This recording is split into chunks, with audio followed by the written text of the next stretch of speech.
Hey there, miniature painters. Today we're going to paint up some moon beasts for the Cthulhu Death May Die board game, and I thought we'd have a general discussion about how I come up with ideas for painting board game miniatures. Nothing technical, nothing too theoretical, just some thoughts as I get these guys painted up. Welcome to Trehane Miniatures. I sometimes struggle to come up with an interesting plan for how to paint a miniature, and this moon beast was no exception. I usually run through several iterations of color schemes, painting the model over and over again in my mind before ever committing paint to plastic. I run through ideas in my head until it just sort of feels right, and I have a direction to go.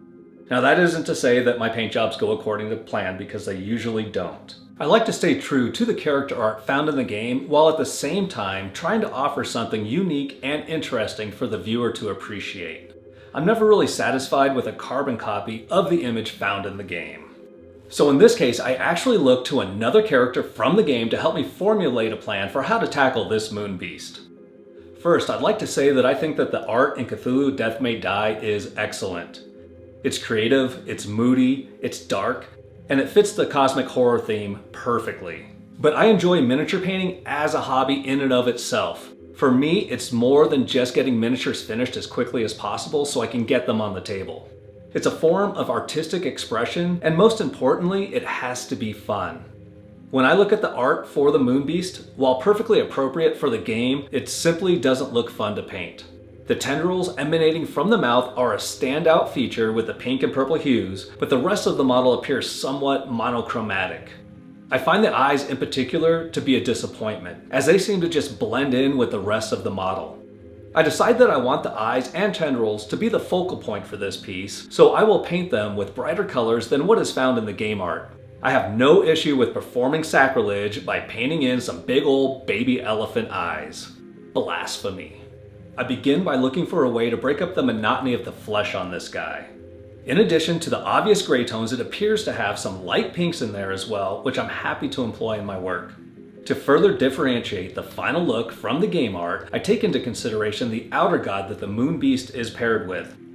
I use Nyarlathotep's flaming head as inspiration for an orange glow on one side of the moon beast's body. To accomplish this, I begin with a light spray of colonial red spray paint. Luckily, there are 3 of these moon beast models because the first one took a pretty heavy hit with the first blast of red paint. I was able to dial it back a bit for the 2 subsequent models. With this red base established on one side of the Mini, I'll move on to painting the rest of the model before finishing up the orange OSL. I won't waste too much of your time with the painting of the flesh, since I'm basically using just 2 colors to complete this: gray-green and basic skin tone, both by Vallejo.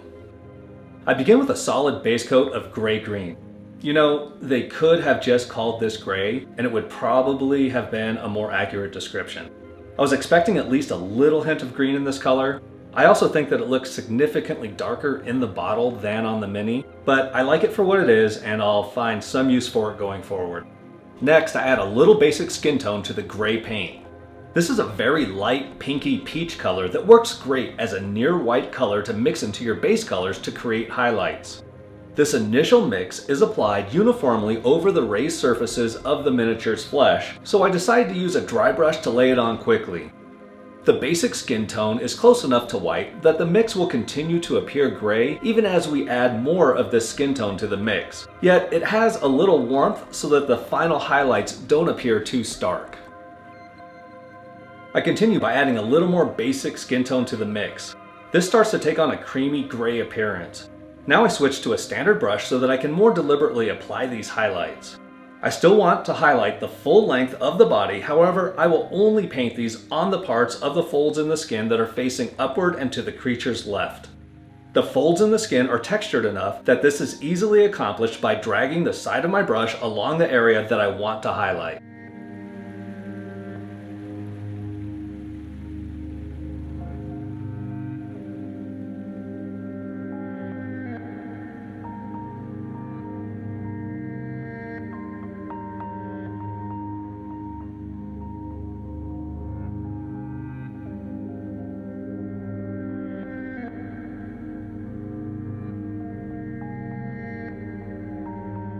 The final highlight for the skin consists of pure basic skin tone. I want to focus these on the front upper left of the creature like its face and shoulder. I'll also give a little attention to the little nubbins sticking out here and there over the body.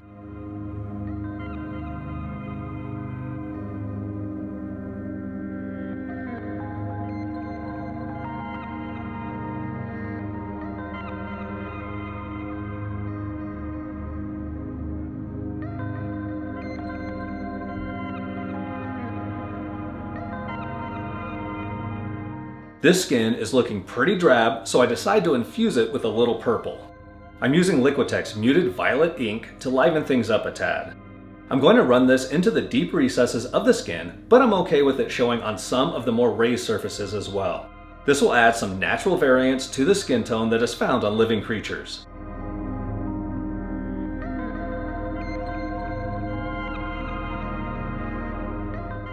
Then I continue this process by glazing some Vallejo red wash over the bumps in the skin. I apply this fairly thin so that it just tints the lightly colored bumps. The final step for the skin is to quickly touch up some of the highlights with basic skin tone.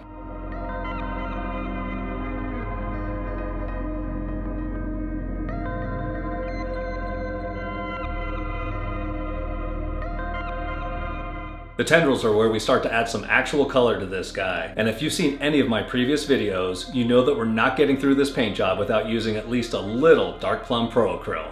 So let's grab some of that and cover all of the squiggly bits. These tentacle things will eventually look quite pink, so I add some Warlock Purple to the Dark Plum to begin heading in that direction. I take this layer all the way up to the base of the barbels.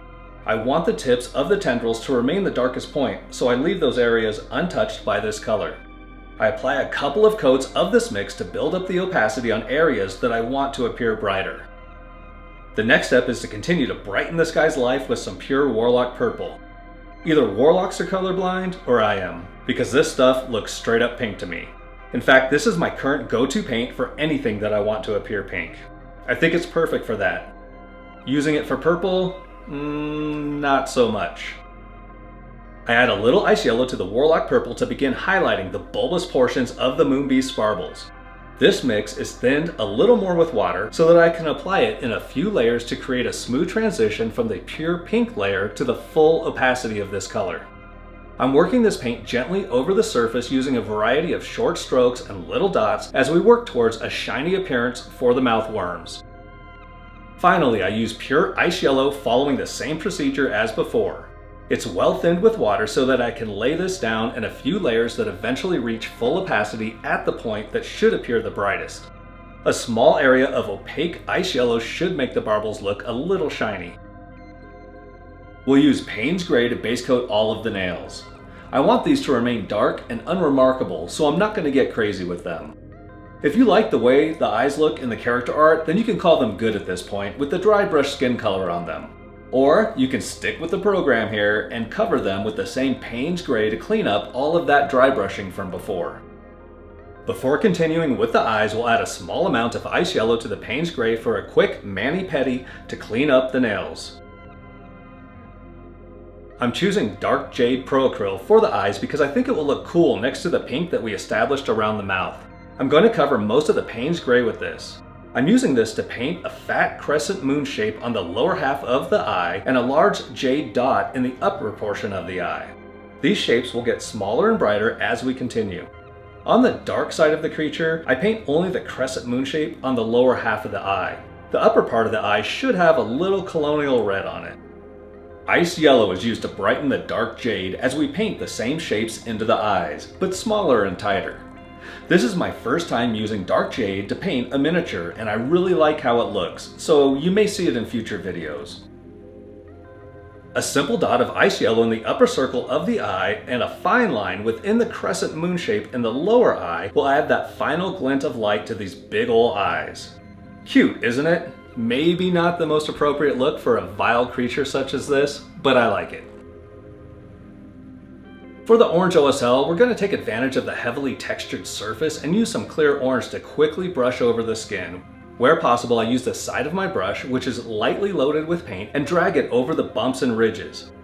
To quickly establish this orange on the upper back, I use more of a dry brush technique before returning to using the side of my brush with more control to increase the opacity. Smaller areas like the knuckles, the eye, and the top of the head require a little more care, but I'm not spending a significant amount of time on any one part of the model. In typical layering fashion, we're going to lighten the clear orange with some ice yellow and proceed to brighten the glow by applying this lighter mix to a slightly smaller area. This is still achieved rather quickly using the side of the brush, which is lightly loaded with paint. Since we are refining these highlights now, dry brushing is no longer appropriate here.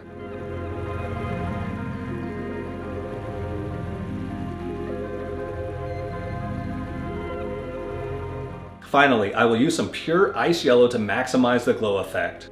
These are very small highlights that accentuate just a few key features on the right side of the model. I'm focusing these on the most prominent back bumps and the top of the head and the top of the right eye. As a final step, I guess we should dry brush some medium gray paint over the stones under this cosmic horror's feet. And that wraps up painting the moon beast for Cthulhu Death May Die. Thank you so much for watching. Please hit the like button and subscribe to the channel to join our growing community of painters.